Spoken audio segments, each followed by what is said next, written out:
When we get deep into the winter months, it is frozen solid outside. And so the question then becomes, all of these food scraps that we want our chickens to have access to, all of this delicious, nourishing food for them, we need to keep from completely freezing solid and make it comfortable for them to work with this material. How do we make that happen? Our solution to that question lives in this structure right here, which is our chicken's winter run.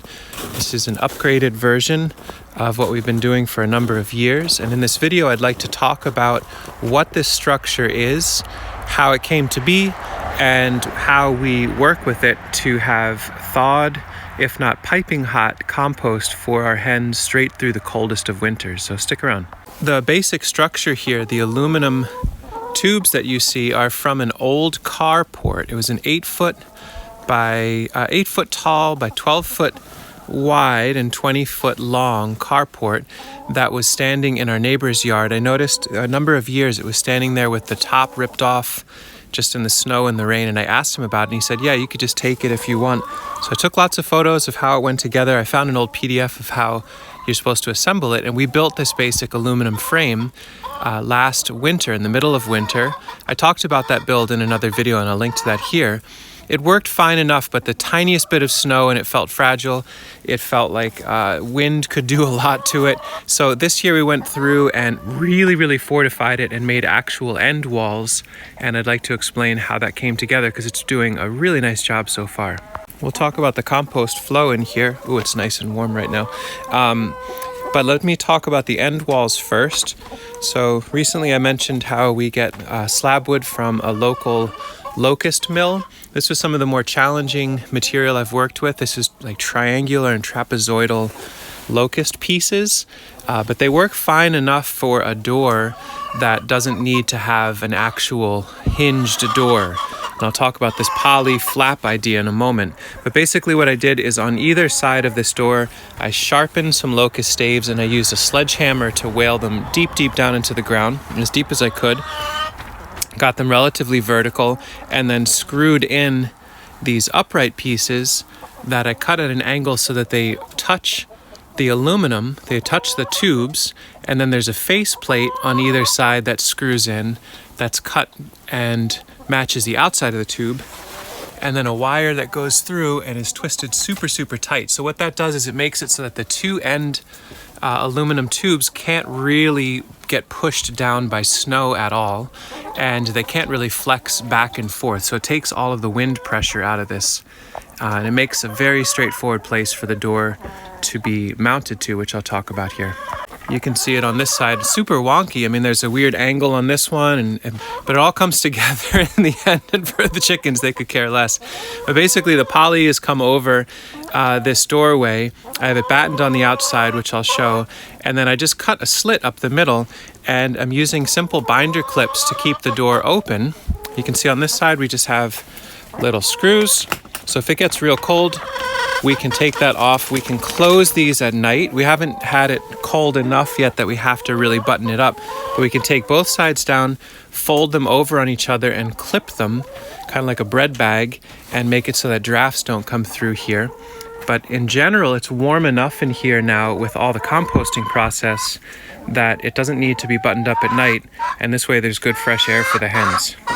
On the outside here, we simply use battens, wooden strips that were cut on a table saw that are screwed into those uprights on the inside, and that pins the plastic down in a really strong way. So we've had some pretty intense winds. Maybe there'd be a wind strong enough to rip this. I'm sure that that's possible, but in our site it seems unlikely now that the plastic is rigidly pinned on the sides here. And then we went through on this side and the other side. The plastic, this is all reclaimed plastic that somebody was throwing out, and it didn't quite get all the way to the ground. And so we have a board that runs along the whole length here, 2 of them, that are bound into the metal uprights, and then battens that pin the plastic down onto that. And so then it creates another level of rigidity in the structure by having each of these uprights connected with one locust post and then battens to hold the plastic down onto it. And this has been pretty darn good. We had a fair bit of snow the other day, and almost all of it shed very quickly because of the heat from the inside. It melted the snow and lubricated it, and it slid off the top. The layout of the inside has been improved a little bit. We have one major walkway through here, and then on either side we have posts that have been sharpened and pounded in, and then these boards, we just bring in offcuts that are just really too weird to be used for other elements. So this one has a huge bow in it. It has a live edge. And so as the compost pile gets higher and higher, we just slip in more and more boards. You can see we can add more down on that end. My plan will be that by the end of winter, these bays will be almost up to the top of these staves. So there's lots and lots of room to have the composting system expand in here. And that happens on the other side too. You can see down here the compost, there wasn't enough to hold this board up, so it fell back in, but whatever, we can stand it up again. And you can see these are boards that we're not going to really be able to use for other projects, but for holding soil they do an amazingly good job. And we can take this all apart without any tools to harvest the compost later, so that feels like it'll be really helpful. We recently went through the coop and pulled out a lot of the old bedding that had been accumulating through the fall and made a compost pile here. This is nice and hot, but then took a fair bit of the bedding, mixed it into the composting system on the ground out here. So that keeps things thawed. It makes the pathway from the coop into their winter run.